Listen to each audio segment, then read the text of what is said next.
Hey guys, this is Captain Phoenix back in the action. As you can see, this is level 2 of my custom campaign on Lord of the Rings, The Battle for Middle-earth 2, and the faction we are playing is Isengard, as says on the title. And this level is on the Forest of Fangorn, and this is going to be a good one because we're going to be playing against different factions from the gameplay, because I've made the custom campaign myself, as mentioned in the previous video, and I've set the rules up. So 1,000 resources, the One Ring mode is not on, and the enemy will be on, and I put the enemy on medium difficulty because it's going to add that bit of extra fun, basically. It's going to add a bit of challenge if I play, but it can be really easy if I play my cards right. So, explain the story and basically the content. We go back to our Uruk-hai narrator for the details. The forests of Fangorn lie on our doorstep, but legions of elves have claimed these lands for their own. Clear the forests of these filth so that we can use these lands to fuel our fires of industry. As you heard from our narrator, we are now beginning our siege, our work in the Forest of Fangorn, because we've discovered that we don't possess enough resources to build up our forces stronger.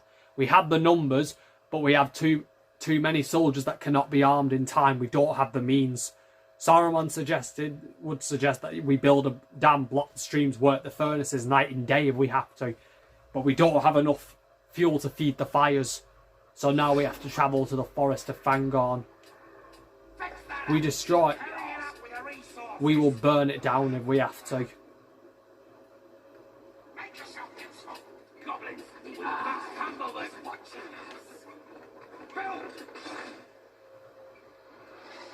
As you can see, this forest has a vast resources that we'll gather. When we're done, we will literally be able to launch our assault on our enemies.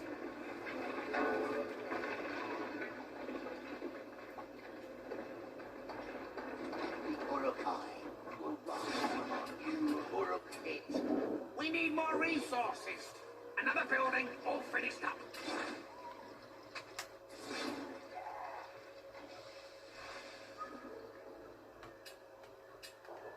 So I'm doing my own. So I found with the elves it's best to start off with this kind of structure. Try and soften them up first before making any big moves. Then just wait out some of the attacks.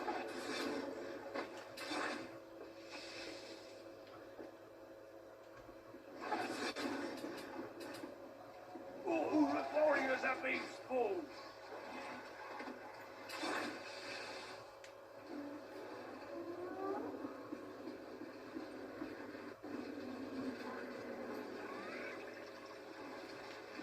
And we have like a little small legion of goblins there. Workers!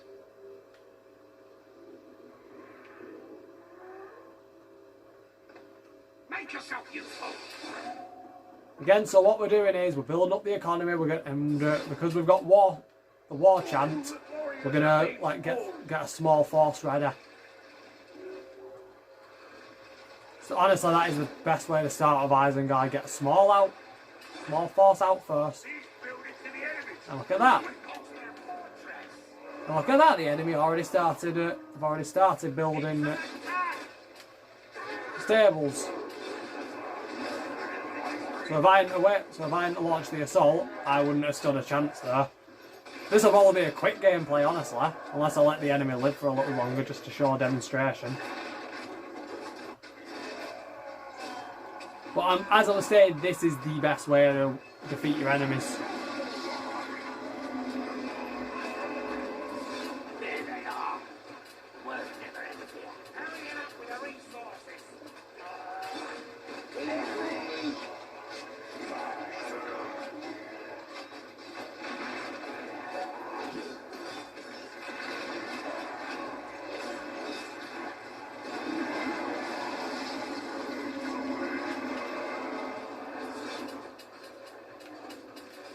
Right, so what I'm going to do now is I'm actually going to build a watchtower.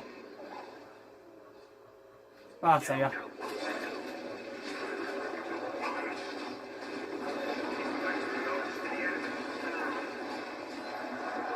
We've slain the builder. Good.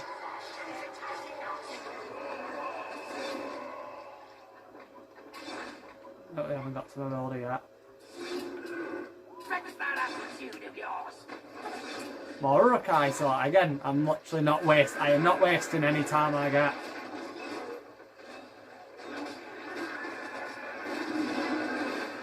Going.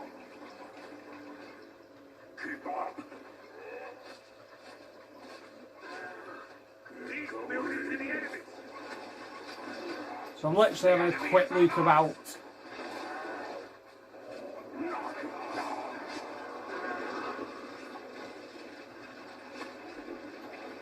Defend the camp. All the warriors have been spawned.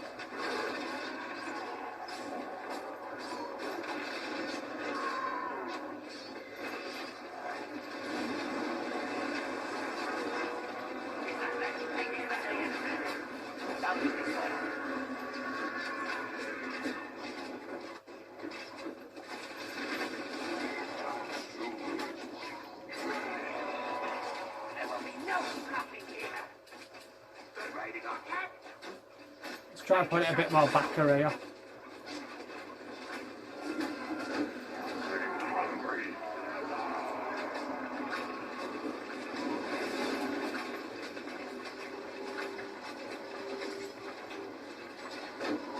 And I think what I'm going to do is after some of my gameplays, I'm going to like show the maps, everything like what I'm going to do here, like what it would all look like if basically Isengard won.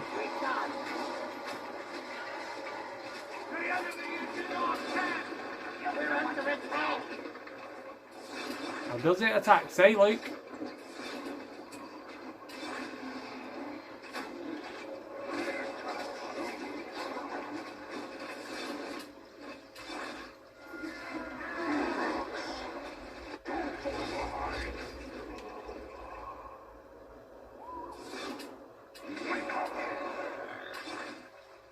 So what I'm going to do is I'm literally just going to have them now capture all of these because I remember...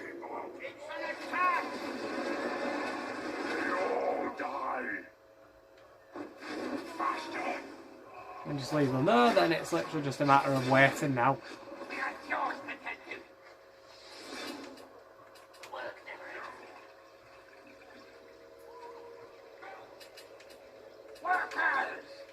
So as you can see, I am now just building up my economy. Best thing you can do, honestly, is just build up your economy now. The watchtower is going to defend this area now as much as possible, and we just acquired that.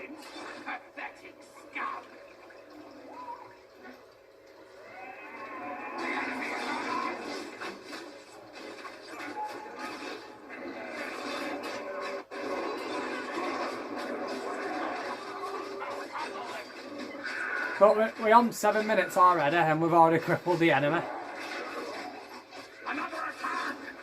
And you can beat it even on medium, because I remember when I was younger I could never play the skirmishes unless I was on 4 Linden, because I kept sneaking on the island. I sneak on the little island and then just kept attacking the enemy's bases there. It's technically cheating, but not unless not if you don't use strategy.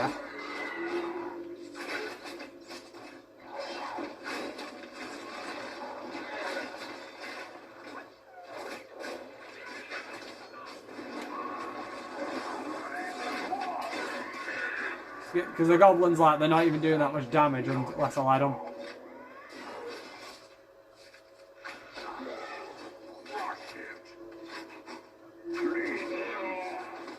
It's an attack! I'm saying late now, we've got... And the troops start to regenerate, but it takes some time.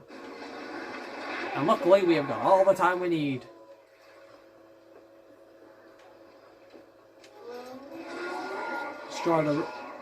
Just destroy the rubble just to be safe.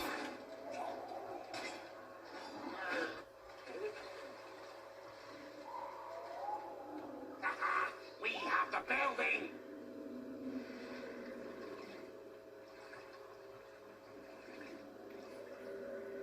Right, they should be clear by it. It should be here. That basically just builds up our economy now. So what I'm going to do is, now that I've got Got this. We need all the resources now. I'm now just going to build a ton of Urukai now. 1, 2, 3, 4, 5. And see, because I've put the tower position there, my enemy can't even do anything. Oh, hold on. We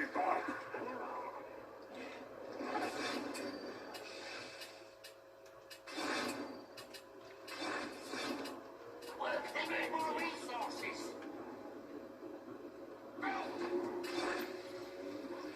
I'm probably gonna have people saying though, why not just build more stuff?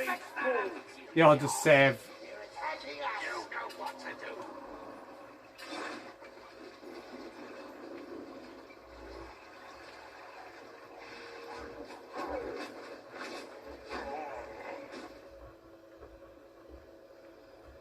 Because now with that watchtower in the way, the enemy can't do anything. Watch. Looks like we've got a perfect arm, so. See? Can't even, they can't even build up even if they get enough money. They can't. Because if it was me, I would literally just build up towers. That's like the best way to slow the enemy down. Like they can't even fight back.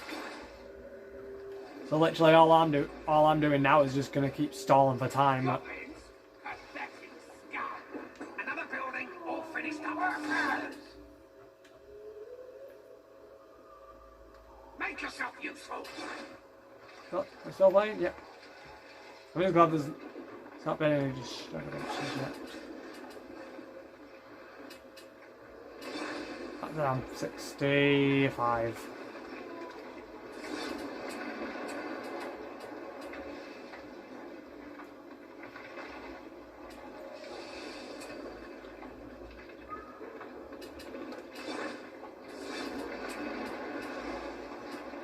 The building is ready for master.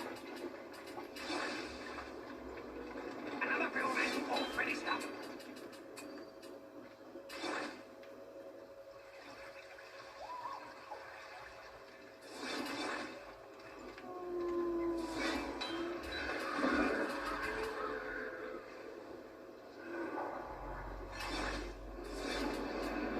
Now we've got the crawls, which now basically means we've extended our fortress's site.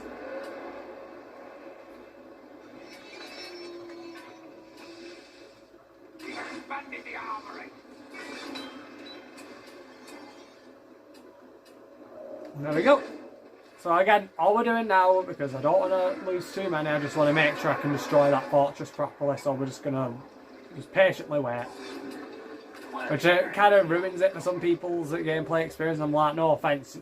Do you think... I mean, no offence, if wars could be won so easily, trust me, we would have won up World War One and World War Two, and a lot of other wars would have been what that shouldn't have taken so long, would have been over a long time ago. I don't know, arguably, technically, a lot sooner. That attitude of yours.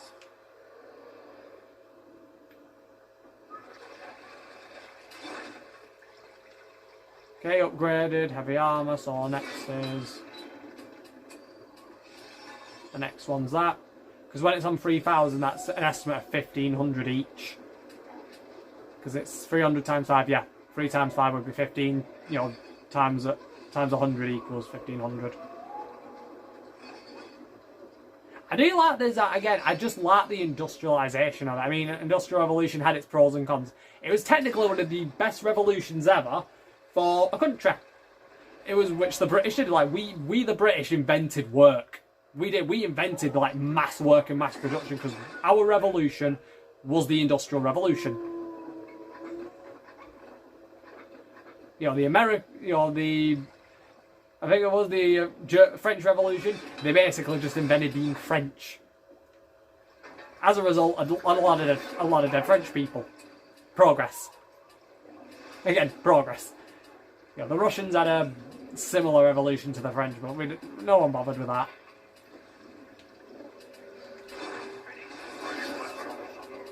Yep, so now they've got that, and now they've got that.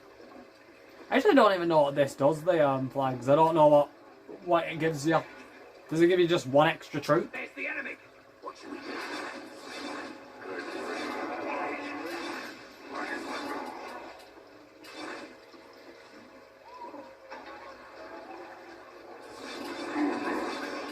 Now, destroy them.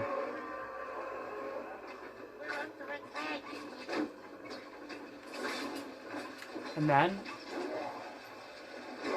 War Chant, so it boosts their attack up.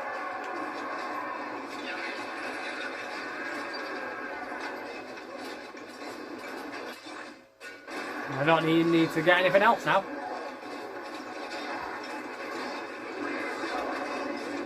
And literally I can just sit back and just enjoy myself now until they're destroyed, because with the heavy upgrades, they basically, the elves have lost.